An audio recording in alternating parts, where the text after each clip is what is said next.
convite em nome do professor José Vicente, diretor do ILEA, Instituto Latino-Americano de Estudos Avançados. Eu presido hoje a mesa do debate intitulado Os Caminhos do Desenvolvimento Regional, e com os professores Adalmir Antônio Marchetti, Fernando Ferrari Filho e Juan Algorta Plá. O professor Adalmir Antônio Marchetti possui graduação em Ciências Econômicas pela Universidade Federal do Rio Grande do Sul, mestrado em Economia pela Universidade também Federal do Rio Grande do Sul e doutorado em Economia pela New School for Social Research. Atualmente é professor titular da Pontifícia Universidade Católica do Rio Grande do Sul e presidente da Fundação de Economia e Estatística FEA. Professor Fernando Ferrari Filho é professor titular do Departamento de Economia da URGS e pesquisador do CNPq, doutor em Economia pela Universidade de São Paulo e pós-doutor em Economia pela University of Tennessee e pela University of Cambridge. Ex-professor visitante na University of Illinois e Visiting Fellow in Economics no Center for Brazilian Studies da University of Oxford. O professor Juan Algorta Plá possui graduação em Agronomia pela Universidade da República, mestrado em Economia Agrícola pela University of Wisconsin, Madison e doutorado em Economia pela URGS. Atualmente é professor adjunto da Universidade Federal do Rio Grande do Sul. Então, nós vamos iniciar pelo professor Juan Plá. Então, cada participante vai ter cerca de 20 minutos para expor, para dar, então, espaço para o debate. Obrigada a todos. Boa tarde a todos. É um prazer estar hoje aqui no ILEA com vocês, conversando sobre um tema tão apaixonante como o desenvolvimento econômico. Então, a primeira coisa que eu queria falar para contextualizar um pouco a nossa apresentação é no tempo, quando que o desenvolvimento econômico começa a ser um tema mais frequente nas discussões em economia. E encontramos que antes da Segunda Guerra Mundial, praticamente, desenvolvimento era um tema que não figurava como um tema de discussão. Não que ele não fosse, os conceitos não fossem importantes, mas é que como objetivo de política explícito, assim, o desenvolvimento não era tão importante, tão presente quanto ele foi depois da guerra. Porque durante a guerra se geraram uma série de expectativas dos países em relação com o progresso material. Os meios de comunicação tinham avançado tanto durante a guerra que a forma de vida das comunidades mais ricas ficou conhecida mundialmente, então todo mundo queria consumir como os europeus, como os americanos, e isso exigia um esforço muito grande de aumento do volume de produção. Então, começa a se falar em desenvolvimento como um objetivo de longo prazo da política. E cria-se, inclusive, organizações internacionais dedicadas a estudar o tema do desenvolvimento, como foi a CEPAL, por exemplo, a Comissão das Nações Unidas para a América Latina, criada em 1948, que teve uma profícua atividade na década de 50 e 60. O objetivo, então, do tema de desenvolvimento é aumentar a produção de bens e serviços que se colocam à disposição das pessoas. Desenvolvimento regional é um conceito derivado do conceito mais genérico de desenvolvimento, como vamos ver. Então, vamos começar por definir desenvolvimento mesmo. Desenvolvimento é um tema que tem muito a ver com o conceito de produção, como estávamos mencionando, né? Quando as sociedades se enfrentam com a necessidade de consumir mais, ou uma aspiração para consumir mais, elas têm que produzir mais para colocar esses bens à disposição das pessoas. Então, a forma de produzir mais, um volume maior de produto social, é através do investimento de capital. O investimento de capital em forma de máquinas, construções, obras de infraestrutura, né, permitem que a sociedade, com os recursos naturais que possui e o trabalho humano, a mão de obra, consigam produzir um volume maior de bens no final de cada período. Então, o que se faz, o fator que pode ser aumentado, o fator capital. O aumento do fator de capital, então, de diversas formas, se denomina investimento. Tá? Então, cada ano, a sociedade produz um certo volume, consome daquele volume uma certa parte e outra parte é reinvestida. Né? Claro, tem uma parte que é exportada, mas do remanente, né? Então, uma parte é consumida, outra parte é investida. Quando o investimento adquire um certo volume, então temos um desenvolvimento, porque ao longo do tempo, dos anos, então o volume de produção vai aumentar em função daquele capital que está sendo investido, que é o que também se conhece como desenvolvimento das forças produtivas. Bueno, esse desenvolvimento das forças produtivas, então,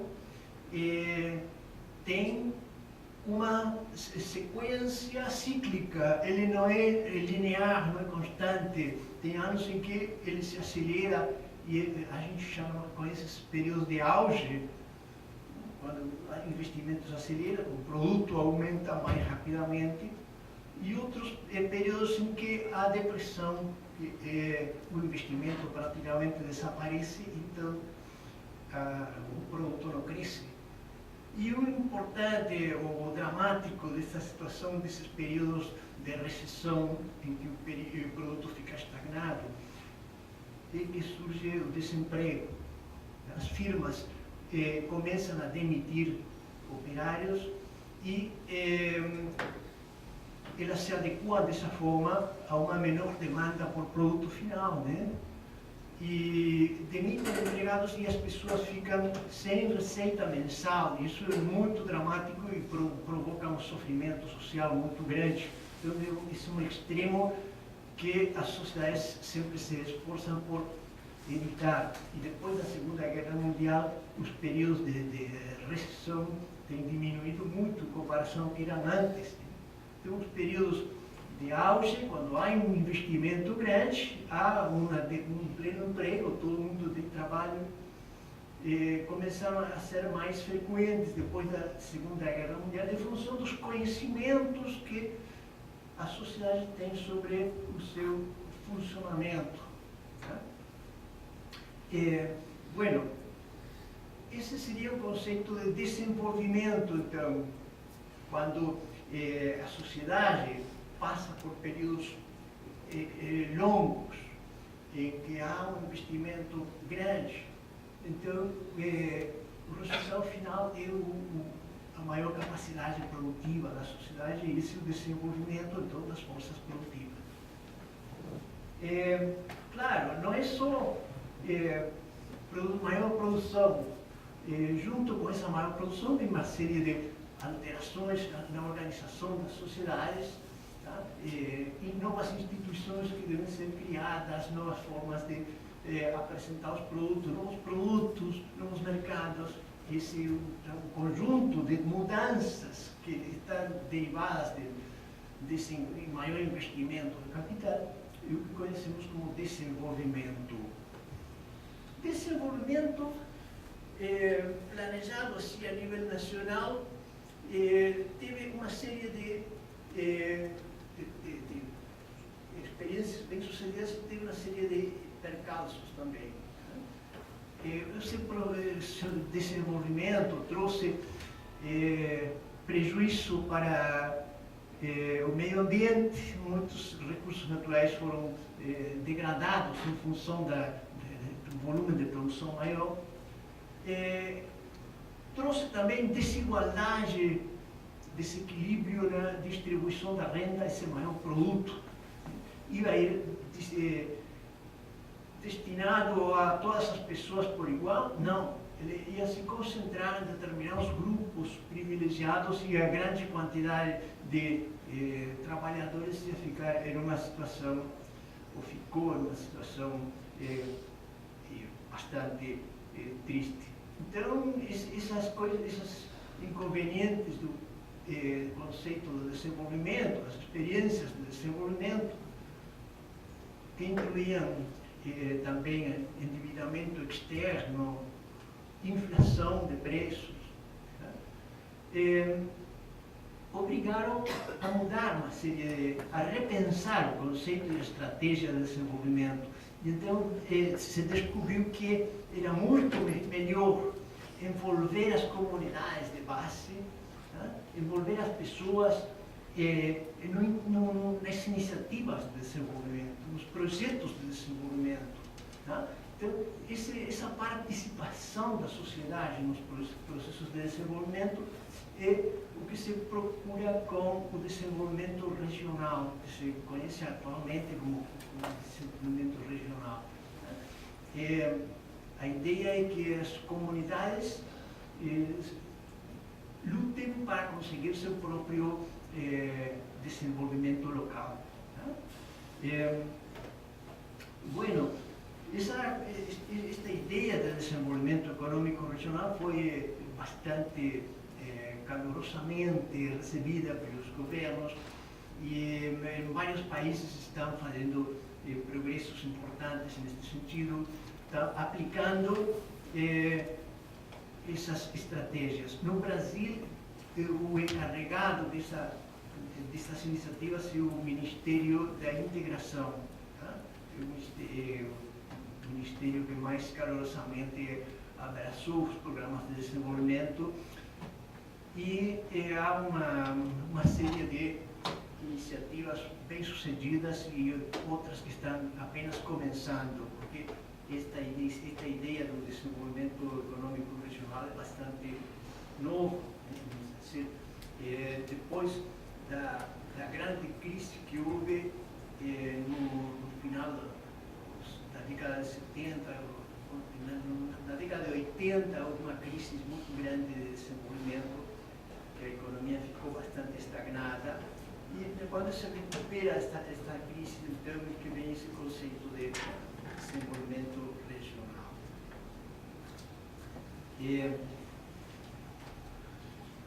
Bueno, o instrumento principal que está sendo aplicado para conduzir os programas de desenvolvimento econômico regional são assembleias, são conjuntos de iniciativas que se desenvolvem a nível de regiões menores ao Estado, mas mais amplas do que os municípios. Então, essas são as regiões de desenvolvimento, que são regiões intermediárias entre o Estado e o município, e que normalmente são âmbitos mais adequados para o desenvolvimento de iniciativas de produção. Então, se reúnem um grande número de empresas que estão procurando então, melhorar, modernizar sua produção e envolvendo as comunidades para garantir ao mesmo tempo uma participação maior das pessoas nos benefícios daquele desenvolvimento. Então, no Rio Grande do Sul temos uma lei de desenvolvimento regional que é a Lei Estadual 10.283 de 1994, tá? E um decreto que regulamenta essa lei. Tá? E esses são um pouco os temas que depois o meu amigo vai desenvolver, porque ele está mais dedicado ao tema de desenvolvimento regional no Estado do Rio Grande do Sul. Outra coisa importante são o número de publicações e de meios de divulgação dos conceitos do desenvolvimento econômico regional. Tem surgido no Brasil uma revista que se chama Revista Brasileira de Gestão e Desenvolvimento Regional, tá? Que se dedica especificamente a analisar os temas com muito bom nível acadêmico do desenvolvimento regional.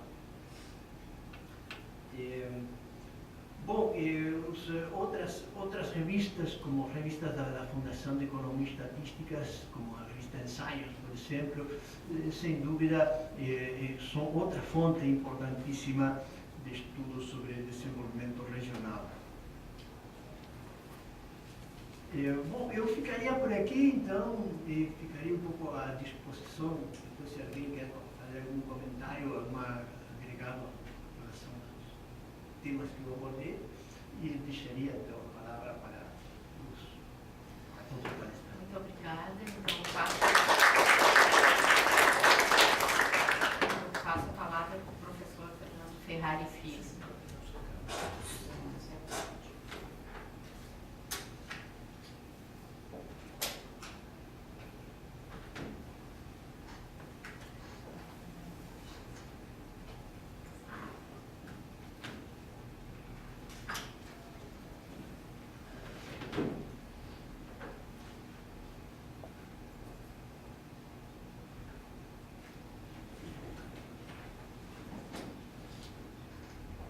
Boa tarde a todos. Gostaria inicialmente de agradecer o convite do ILEA e agradecer especificamente a Edmeia pela atenção já de longa data, para que a gente pudesse operacionalizar a nossa vinda aqui, e a professora Ione por estar hoje substituindo o professor José Vicente. Nós chegamos aqui, o Plá, Adalmir e eu, e nós não tínhamos ideia de como é que nós íamos abordar essas questões. E aí eu propus que o Plá fizesse uma abordagem mais em nível teórico, trazendo alguns pontos do que vem a ser especificamente desenvolvimento econômico. O Adalmir fizesse uma discussão de desenvolvimento econômico sob a ótica da regionalidade, especificamente sobre o Rio Grande do Sul, e eu faria então uma discussão sobre desenvolvimento econômico sob a ótica da economia brasileira. E aí, nesse particular, eu aproveito meu viés e tento mostrar uma proposição de desenvolvimento econômico para a economia brasileira, baseada no que eu chamo de modelo keynesiano institucionalista. Então, qual é a ideia básica dessa minha apresentação? Eu dividi essa apresentação em basicamente 5 pontos. Dentro dos 20 minutos que eu tenho, capaz que eu pule as perspectivas em interrogação. Mas a ideia é muito superficialmente trazer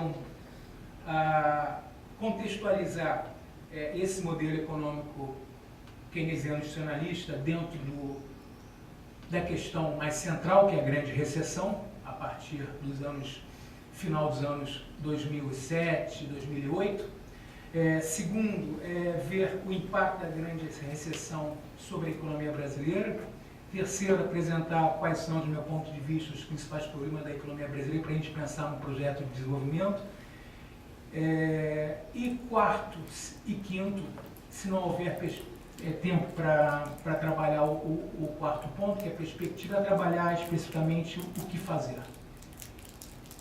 Então, indo nessa dinâmica, muito rapidamente, a grande recessão está identificada, grosso modo, com a crise do subprime e o desdobramento da crise subprime que é a crise financeira em nível global e, mais recentemente, a crise da zona do euro, né? Então, muito rapidamente, as origens da crise, mais especificamente em 2006, já havia alguns indícios de fortes oscilações nas principais bolsas de valores do mercado financeiro, seja de Wall Street, seja de Frankfurt, seja da City Londrina e assim por diante.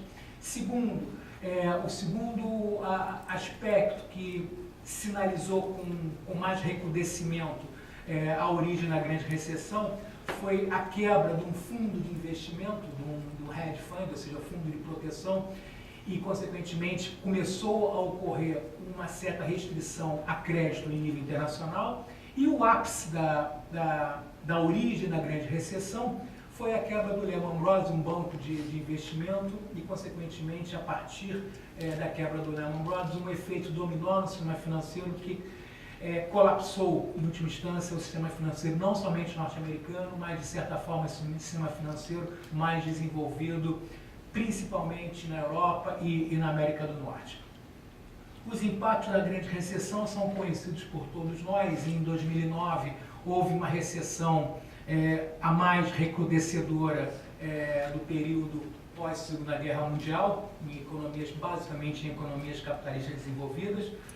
2010, 2011, 2012, 2013, você tem, ora, uma recuperação muito lenta das economias desenvolvidas, ora, alguma estagnação, e se não bastasse essa recuperação lenta ou essa estagnação, você tem uma recuperação lenta e uma estagnação assimétrica e instável, ou seja, algumas economias se recuperam um pouquinho mais dinamicamente do que outras, e essas recuperações, elas são recuperações efêmeras, não são recuperações que nos faz vislumbrar uma perspectiva de mar de almirante, céu de brigadeiro, como se costuma dizer na gíria.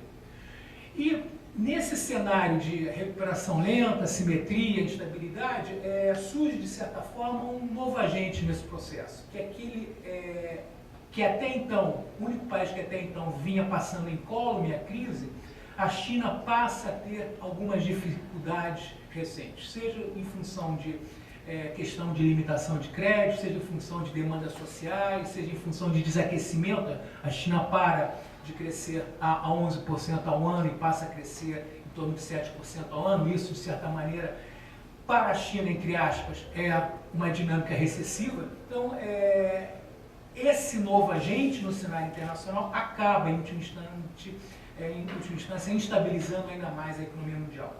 Segundo o desdobramento, o segundo impacto da grande recessão, que nós também conhecemos, inclusive tendo como referência as medidas adotadas na economia brasileira, foram medidas contracíclicas, sejam de natureza fiscal, por parte da maioria dos tesouros nacionais, seja de natureza monetária. E a mais específica dela, ou a mais conhecida dela, é o que se chama de afrouxamento de liquidez, quantitative easing, por parte do Banco Central norte-americano. Isso suscitou, em última instância, um turbilhão de recursos financeiros e monetários na economia mundial, redução da taxa de juros e assim por diante, cujos desdobramentos foram desequilíbrios fiscais por parte das principais economias, foram novas bolhas de ativos financeiros e assim por diante. E aí tem um novo ponto nessa questão do desdobramento da grande recessão, é que todas as medidas contracíclicas que foram implementadas países afora, elas chegaram a um limite. Ou seja, elas chegaram ao limite por quê? Porque os países se endividaram significativamente. Só para vocês terem uma ideia, os Estados Unidos chegaram a ter cerca de 12% de déficit público e uma relação dívida pública-PIB superior a 100%. Isso, inclusive, criou um impasse no Congresso Nacional entre os democratas e os republicanos, no sentido de você continuar custeando os gastos governamentais para tentar socorrer a economia real como um todo. A questão fundamental é que esses desdobramentos, conforme eu disse anteriormente, eles não somente ficaram localizados na América do Norte, especificamente nos Estados Unidos, mas eles se espraiaram o mundo afora, entre os quais afetando basicamente os países da zona do euro. Então você passa a ter, a partir de 2010, 2011, uma crise de estabilidade fiscal e financeira na zona do euro, que em parte decorre do desdobramento da crise financeira norte-americana.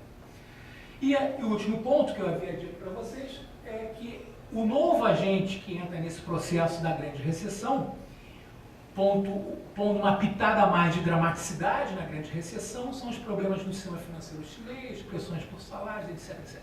Resumo da ópera em relação à grande recessão, que não é o mote da que eu quero discutir com vocês. Resumo, em última instância, é que, primeiro, a crise financeira a partir do subprime, a partir do mercado financeiro norte-americano localizado, do mercado de hipoteca norte-americano, é a primeira crise mundial do capitalismo financeiro, digamos assim. Né?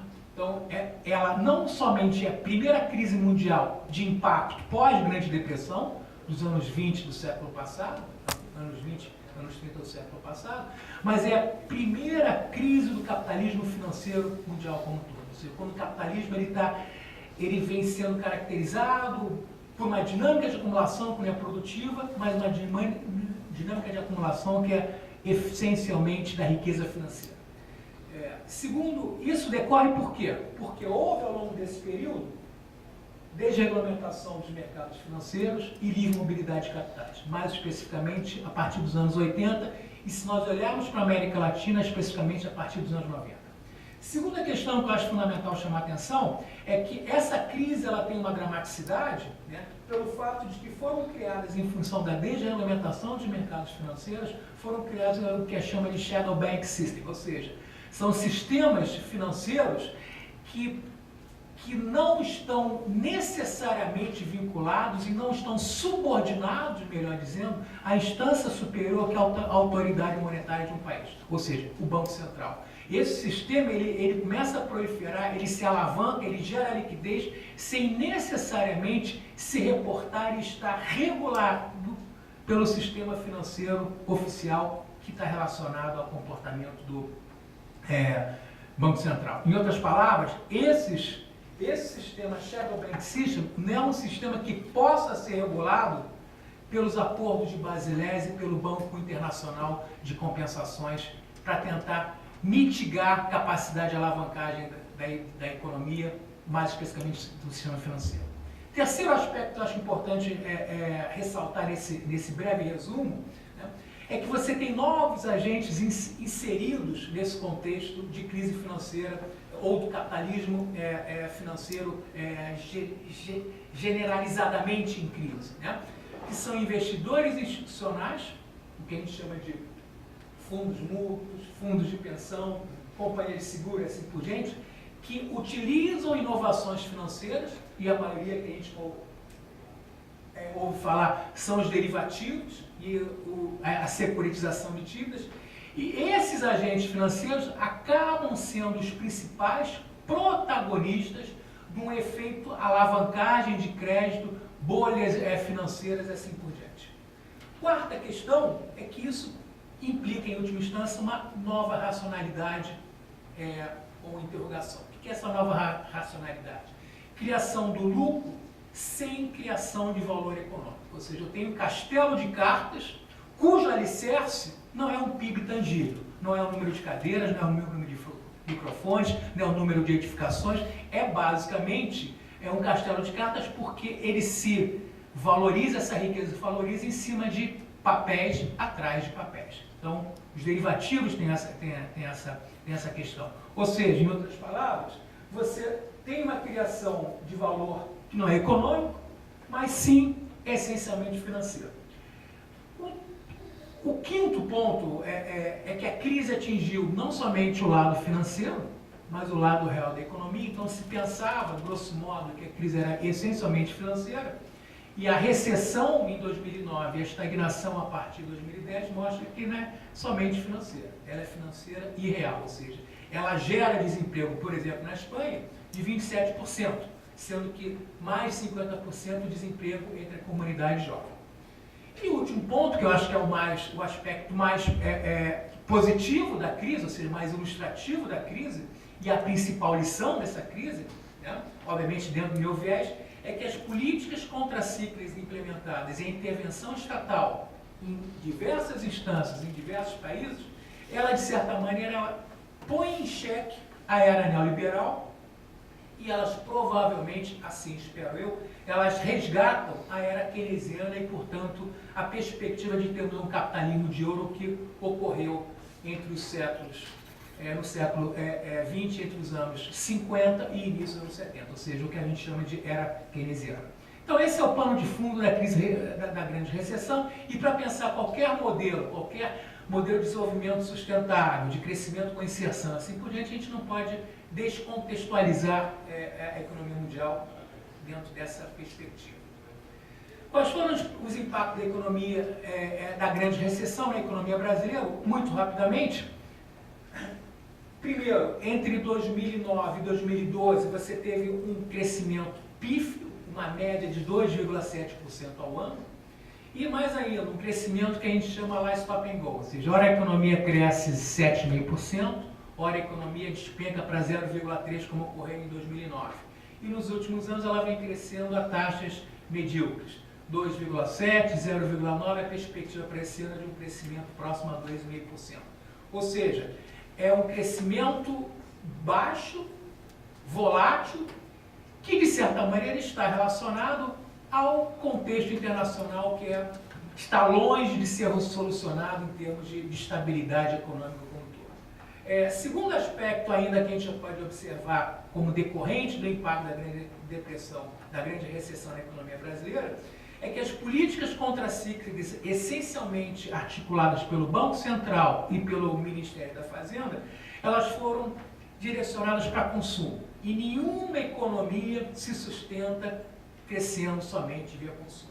Ou seja, crescimento de consumo, ele tem um impacto dinâmico de curto prazo. Ele não tem um impacto dinâmico e prolongado na economia como um todo. O que sustenta o crescimento da economia como um todo é investimento, conforme o plano mencionou anteriormente. Ou seja, a formação bruta de capital fixo é o que sustenta o crescimento econômico a médio e longo prazo. E aí, nesse particular, não é à toa que qualquer expansão de consumo pode ter um efeito no curto prazo, mas ele tem limitação. Por quê? Porque as famílias estão endividadas, porque o crédito, de repente, não se expande como vinha se expandindo, porque o consumo, se você consome e não tem reposição de estoque, você não consegue atender a demanda de consumo, os preços tendem a subir e assim por diante. Então, primeiro ponto é esse, ou seja, o desempenho da economia brasileira pós ou durante o período da grande recessão, ele não somente foi volátil e pífio, bem como ele foi equivocado, porque a maioria das medidas foi relacionada a medidas de expansão de consumo que não sustenta a médio e longo prazo. Aí vem a seguinte questão, ou seja, se o impacto foi esse, eu tenho restrições para esse crescimento. Quais são as restrições? Primeiro, eu tenho limitação dessas políticas contracíclicas para expandir consumo, pelo que eu disse anteriormente, endividamento das famílias e crescimento da inadimplência.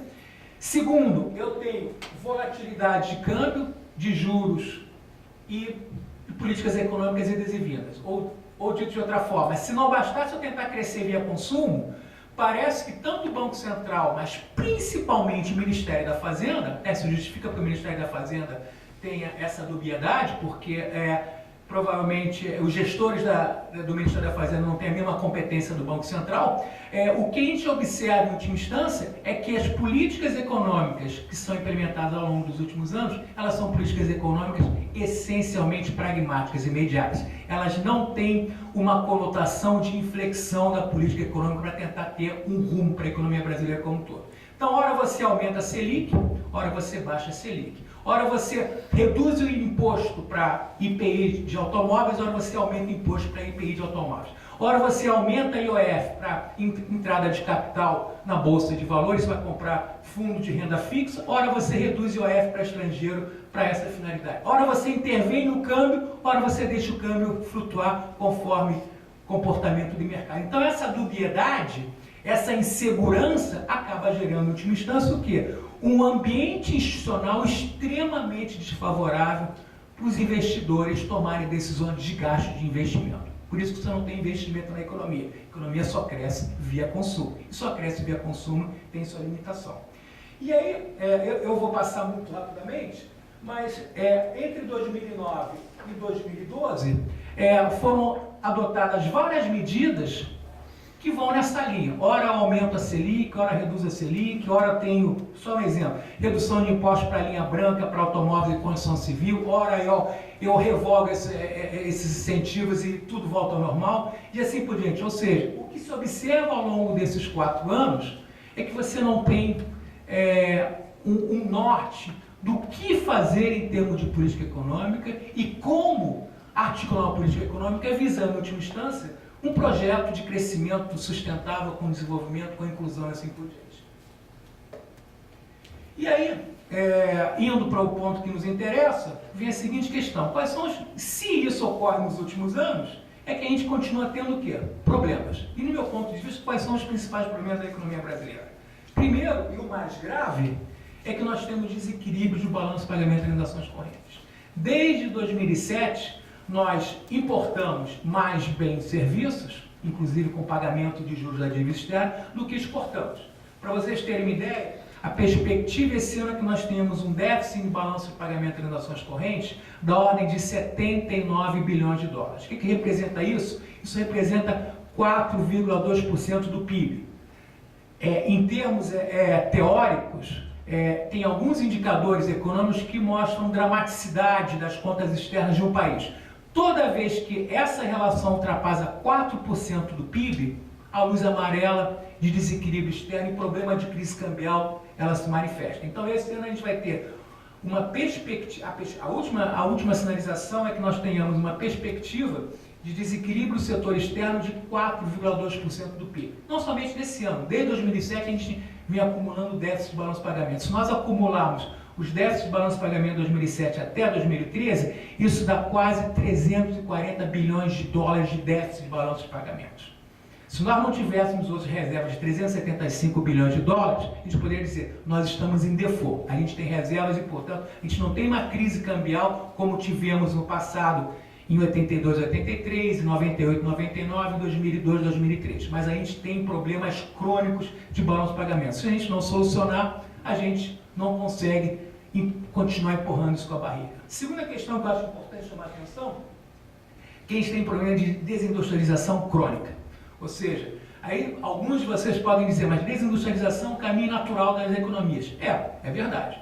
Porém, histórica e empírica e teoricamente, se comprova que um país atinge um processo de industrialização quando ele tem uma determinada renda per capita padrão. A economia brasileira está longe de ter uma renda per capita padrão, semelhante a outros países que tiveram desindustrialização, para ter uma desindustrialização como nós estamos tendo. A desindustrialização decorre, em última instância, do quê? Primeiro, perda de competitividade devido ao elevado custo de produção, tributário, logístico, etc. Segundo, há uma política de câmbio completamente equivocada. Só para vocês terem ideia do que eu estou querendo dizer, antes de 2012, a taxa de câmbio média era da ordem de 1,7. De 2012 para cá é que a taxa de câmbio saiu de uma média de 1,7 para uma média de 2,2, que é o que tem hoje no 2,20, que é o que a gente tem uma taxa de câmbio hoje média. Portanto, essa recente desvalorização cambial, ela vem tardia e não consegue recuperar uma competitividade cambial que ficou anestesiada durante um bom período de tempo. Terceiro, você tem inserção de novos agentes no mercado internacional que tem muito mais competitividade que a economia brasileira, que são Índia, Vietnã e países africanos, entre outros países. Então, a desindustrialização decorre, em última instância, de uma falta de estratégia e de uma coordenação de política macroeconômica, principalmente via câmbio e via cunha fiscal, que faça, de repente, os produtores nacionais ou os transnacionais, que aqui produzem para exportar, tenham competitividade no mercado internacional. Então, esse é o segundo problema. Terceiro problema é o que a gente chama de maldição de recursos naturais, ou seja, nós somos abundantes em produção de minério de ferro, produtos do agronegócios, agora tem a bacia de pré-sal e assim por diante. Isso acaba gerando o que a gente chama de doença holandesa, ou maldição dos recursos naturais. O quarto aspecto, que eu coloquei meramente para trazer para a discussão, mas eu não me preocupo com ela, é a inflação acima do alvo, ou seja, isso E essa discussão é uma discussão, de repente, que deixa empolvorosos analistas econômicos tais como Miriam Leitão da vida e assim por diante. Mas para a discussão séria, acadêmica, essa discussão não é discussão relevante. Porém, alguns entendem que a inflação acima da média, que é 4,5%, que deveria ser o alvo da meta da inflação, é uma coisa muito preocupante, é o processo inflacionário voltando ao que era antes do Plano Real e assim por diante. Tem todo esse terrorismo em relação à não austeridade fiscal, monetária e assim por diante. Mas é um ponto que, com certeza, nós estamos longe de atingir o centro da meta de 4,5%, que é a inflação esperada pelo Banco Central. Quinto ponto, crescimento potencial baixo, ou seja, segundo o modelo do Banco Central, para que nós tenhamos uma inflação próxima ao alvo da meta, que é 4,5%, toda vez que, segundo esse modelinho, toda vez que a economia cresce acima de 3,5%, e 3,5% é o produto potencial da economia brasileira. O que é o produto potencial? É como se toda a alocação de capital e de mão de obra tivesse empregada, plenamente empregada no processo produtivo. Então, toda vez que a economia cresce acima de 3,5%, isso gera uma dinâmica inflacionária. É o que diz o Banco Central. Tá claro? Então, tem sentido no seguinte aspecto: o crescimento potencial é baixo por um conjunto de fatores que a gente elencou anteriormente, entre os quais falta de logística, capacidade tributária e assim por diante. Um outro elemento que eu acho importante é que a gente está perdendo bônus demográfico, ou seja, a economia brasileira, a sociedade brasileira, a longevidade está cada vez maior, e segundo, a população jovem cada vez ela está sendo reduzida. Por quê? Porque você tem menos, a fertilidade está diminuindo assim por aí. Então, o bônus demográfico, a gente está perdendo isso, ou seja, daqui para frente a gente vai ser uma sociedade, provavelmente no futuro, daqui a uns 20, 30 anos, uma sociedade muito mais com maturidade do que uma sociedade muito mais jovem para ingressar no mercado de trabalho e assim por diante. E o último aspecto, o último problema, são adiamentos de reformas estrutural e institucionais. A gente pode elencar várias, entre as quais a mais importante, reforma política, reforma tributária e assim por diante.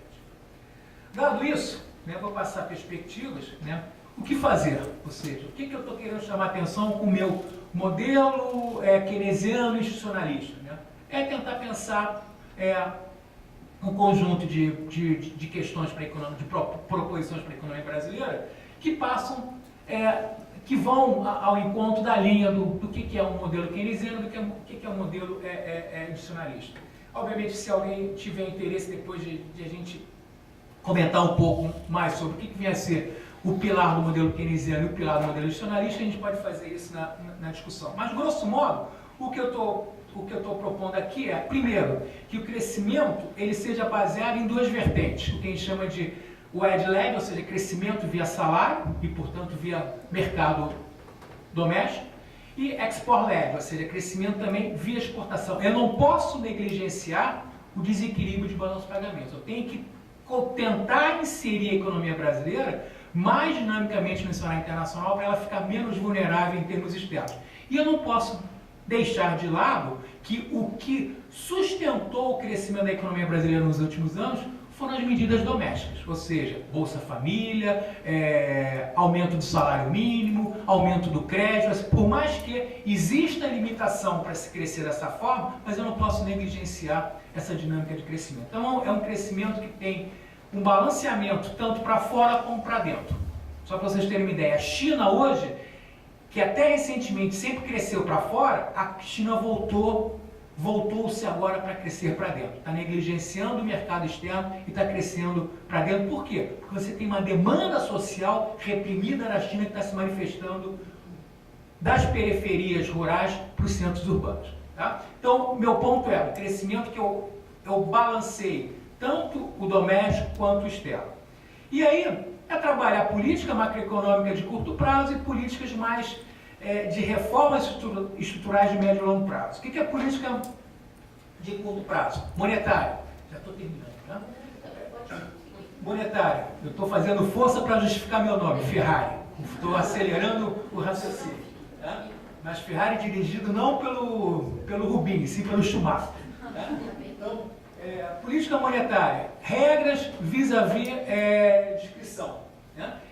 Se você adota uma política monetária tipo regras, o teu viés monetário é manter a inflação sob controle a qualquer custo. Ponto. Esse é o objetivo do Banco Central. Se você adota uma política monetária discricionária, ou seja, portanto, com discricionariedade, significa que o objetivo da política monetária não necessariamente é controlar o processo inflacionário. É manter a atividade econômica próxima ao pleno emprego, ou seja, priorizar consumo, priorizar investimento, priorizar emprego, priorizar renda e assim por diante. Então, nesse particular, o que eu estou dizendo aqui é que a política monetária ela tem que ser direcionada mais para a atividade econômica do que para a atividade hoje, meio e fim, que é o controle do processo inflacionário. E aí, nesse particular, o que eu estou propondo é, ao invés de termos um sistema de meta de inflação, a gente tem que ter um sistema de meta de crescimento econômico. Então, ao invés de anunciar para o mercado, olha, a inflação tem que ser 4,5%, podendo chegar a 6,5%. Não é essa a mensagem que eu tenho que passar para o mercado. O que eu tenho que passar para o mercado, ó, se quer crescer 4,5%, e eu tenho que atingir o crescimento de 4,5%. Então, essa é a ideia. E aí tenta articular políticas econômicas para se chegar a esse fim. Segunda questão da política monetária, eu tenho que ter medidas macroprudenciais para evitar risco financeiro cada vez maior e para expandir liquidez. Ou, de outra forma, eu tenho que ter medidas macroprudenciais para democratizar o acesso ao crédito, para tornar o sistema financeiro mais competitivo. E aí, nesse particular, o papel desempenhado recentemente pelos bancos públicos foi fundamental para tentar dar uma injeção e sacudir o mercado financeiro, que até então estava muito estabilizado em relação à taxa de juros elevada e aos seus lucros cada vez mais astronômicos. Então, em termos de política monetária, eu diria que essas são as principais questões. Política fiscal contracíclica, e aí, grosso modo, política fiscal contracíclica é períodos de crise, não interessa o quanto de rombo eu terei do setor público. Períodos de crise eu tenho que fazer déficit público a rodo, ou seja, eu tenho que gastar, mesmo que esse gasto seja abrir um buraco no canto direito dessa sala para tapar um buraco no canto esquerdo dessa sala. Né? Então, sob a lógica do buraco, eu continuarei tendo um buraco. Mas enquanto eu faço esse processo de transição de tirar a terra daqui para tapar aqui, eu estou empregando gente para fazer esse processo. Então, não interessa se a política fiscal que eu faça, que gere desequilíbrio do setor público, seja sob a ótica da lógica de eficiência, seja inócua. Mas sob a ótica de alocação de recursos, sob a ótica de tentar ter um emprego temporário assim por diante, é fundamental. É claro? Então, em época de crise, déficit público, déficit fiscal, o que foi feito nos Estados Unidos, que é a referência maior. Os Estados Unidos, mais uma vez, chegaram a ter 12% de déficit público e cerca de 110% de dívida pública no auge da crise financeira subprime. Em época de prosperidade, o contrário. Em época de prosperidade, eu faço o quê? Eu faço poupança pública. É claro? Então, a política fiscal tem que ser articulada de forma contracíclica, e aí, sendo articulada de forma contracíclica, é o que eu estou chamando, ou mais especificamente, o que o Keynes chamaria de política fiscal responsável, e não austeridade fiscal. Austeridade é coisa de Martim Lutero, quem tem complexo luterano, assim por diante. Ou seja, a responsabilidade fiscal é fundamental para eu ter implementação de política fiscal contracíclica. Austeridade fiscal, só mais um exemplo bem pontual, é o que a gente tem hoje na zona do euro. A Alemanha, com um complexo luterano, até se justifica, Martim Lutero, na austeridade luterana alemã, ou seja, eu tenho um complexo de austeridade, e quando a zona do euro toda está necessitando, justamente ao invés de austeridade fiscal, está necessitando gastos cada vez mais governamentais para tentar fazer esses países saírem da crise como um todo. Política cambial, aí é eu tentar ter uma taxa, estabelecer uma taxa de câmbio real efetiva, que não seja nem muito apreciada, portanto, que desincentive o setor exportador, e não seja muito depreciada, que possa gerar um efeito de câmbio para a inflação e, consequentemente, instabilizando a política monetária. E aí tem um conjunto de questões que eu tento articular para a política manter essa taxa de câmbio. Em última instância, se criar um fundo de estabilização cambial por parte do Banco Central, de forma tal que o Banco Central sempre venha intervir no câmbio toda vez que a taxa de câmbio está saindo daquele patamar que consensualmente se chegou como sendo um patamar ótimo. E aí a outra questão que eu acho fundamental para ter um câmbio relativamente estável, você tem que ter controle de capitais. Ou seja, eu não posso permitir que os capitais entrem da noite para o dia para comprar renda fixa ou renda variável na economia brasileira e quando resolverem sair, saem da noite para o dia. Ou seja, eu tenho que ter, ou seja, não sou xenófobo em relação aos capitais internacionais, mas tem que ter regras para a realização desses lucros no curto prazo. Reforma tributária, acho que é uma questão fundamental, ou seja, hoje os impostos são basicamente impostos indiretos, não impostos indiretos, só para a gente ter uma ideia, né? Hoje a alíquota maior do imposto de renda de pessoa física é 27%. Eu, como professor titular, desconto 27,5%. Provavelmente a mesma coisa que o Gerdau da vida, como pessoa física, desconto de imposto de renda. Esse é aquele se desconto como pessoa física, né? Ou seja, 27,5%. Então não tem sentido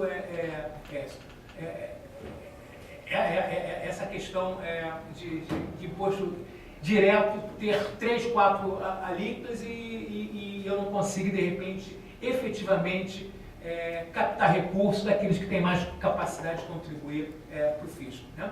Só para vocês terem uma ideia ainda, ano passado a carga tributária foi 36% do PIB. Se a gente decompor essa carga tributária, 25% foi imposto direto, 38% foi imposto indireto. Ou seja, a carga tributária é muito mais concentrada em imposto indireto, e imposto direto somos todos nós que pagamos. Por quê? Porque se aumenta o preço do pão, aumenta o preço do feijão, em função da carga tributária, automaticamente quem acaba pagando esses preços somos nós que consumimos pão, feijão e assim por diante. Claro? E aí na reforma tributária tem que ter, em última instância, tributação da riqueza sobre o capital, né? E basicamente sobre herança. Né?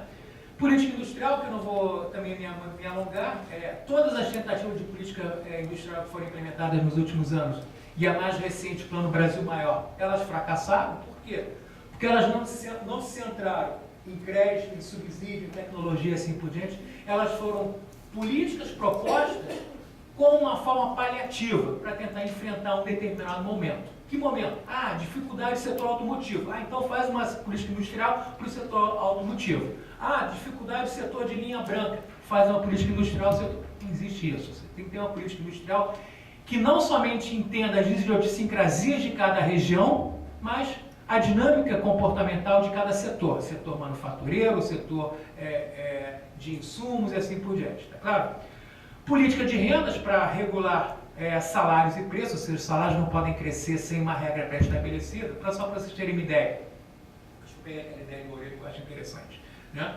Ou seja, você tentar indexar salário conforme uma regra que foi aplicada recentemente, ou seja, você indexa o salário, mais especificamente salário mínimo, a inflação no ano passado, mais o PIB de 2 anos atrás, ou seja, assim como foi criada essa regra, eu posso criar uma outra regra qualquer para indexar salários como todo. Tem que vincular o crescimento dos salários à produtividade dos salários, à produtividade da mão de obra. Isso é fundamental. Ou seja, não é estabelecer regras mágicas para agradar a ou B parlamentar que propõe a emenda no Congresso Nacional. Tem que ter regras claras de vincular salários a ganhos de produtividade do setor econômico como um todo. O mesmo vale para estabelecer regras para preços, ou seja, eu tenho que vincular, eu tenho que evitar que os setores oligopólicos ou setores monopólicos sejam predominantes na economia brasileira como um todo. Eu tenho que fortalecer a dinâmica concorrencial. Já vou terminar. Reforma financeira, que eu acho que é fundamental, você tem que desindexar o sistema financeiro, e desindexar o sistema financeiro, em última instância, acabar com a coisa mais perniciosa do sistema financeiro, que é o que a gente chama de LFT, que é letras financeiras do Tesouro. O que são isso? São todos os mecanismos de indexação vinculados ao CDI, depósito interbancário, que remunera caderneta de poupança, que remunera a renda fixa, a renda variável, assim por diante. Por que desindexar? Porque se eu não tenho indexação do sistema financeiro, eu consigo, em última instância, criar mecanismos alternativos para dinamizar o sistema de crédito da economia. Que mecanismos alternativos são esses? Mercado de capitais e, principalmente, títulos de dívida privada. Ou seja, títulos de dívida privada, eu só consigo emitir títulos de dívida privada e só consigo ter uma dinamização no mercado de capitais se eu não tiver um mercado financeiro que é indexado à Selic. Só para vocês terem uma ideia, se a Selic hoje está 9, tem uma perspectiva de na próxima reunião aumentar para 9,25, 9,5, no final do ano para 10, suponhamos, eu não vou tentar emitir um título de dívida privada, ou não vou tentar me aventurar no mercado de capitais, se a minha expectativa de retorno para os próximos meses não for pelo menos semelhante ao que a Selic está me sinalizando para os próximos meses, que é 9,5% ou 10%. Isso trava posições de quê? De eu tomar decisão de alavancar crédito, assim por diante. E o último ponto, né?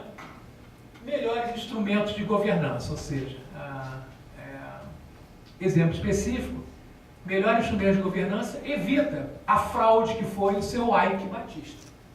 Claro, se você tem melhores instrumentos de governança, você não tem essas fraudes que são geradas no mercado acionário, no mercado financeiro e no mercado real. Em suma, né, quando a gente está pensando no modelo keynesiano institucional, a gente está pensando em mudança estrutural, institucionais e maior coordenação entre as políticas fiscal, monetária e cambial. Infelizmente, eu não vejo isso desde a implantação do Plano Real. Porque desde a implantação do Plano Real, seja Fernando Henrique Cardoso 1 e 2, seja Lula 1 e 2, seja Dilma 1, quem sabe 2, não tem outro objetivo a não ser controlar o processo inflacionário. Não existe um projeto de desenvolvimento, de crescimento, que tenha sustentabilidade na economia brasileira. Por quê? Porque esses governos todos são reféns daquilo que se tornou a principal preocupação da economia brasileira, ou seja, controlar o processo inflacionário. Então, acho que era isso para a minha participação inicial. Obrigado.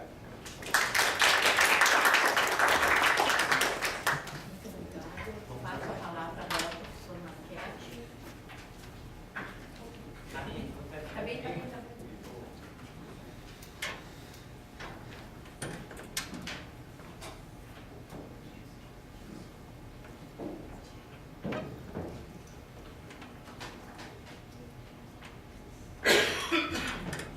Eu queria começar agradecendo ao convite do ILEA para fazer a apresentação, discutindo aqui os caminhos do desenvolvimento regional. Eu vou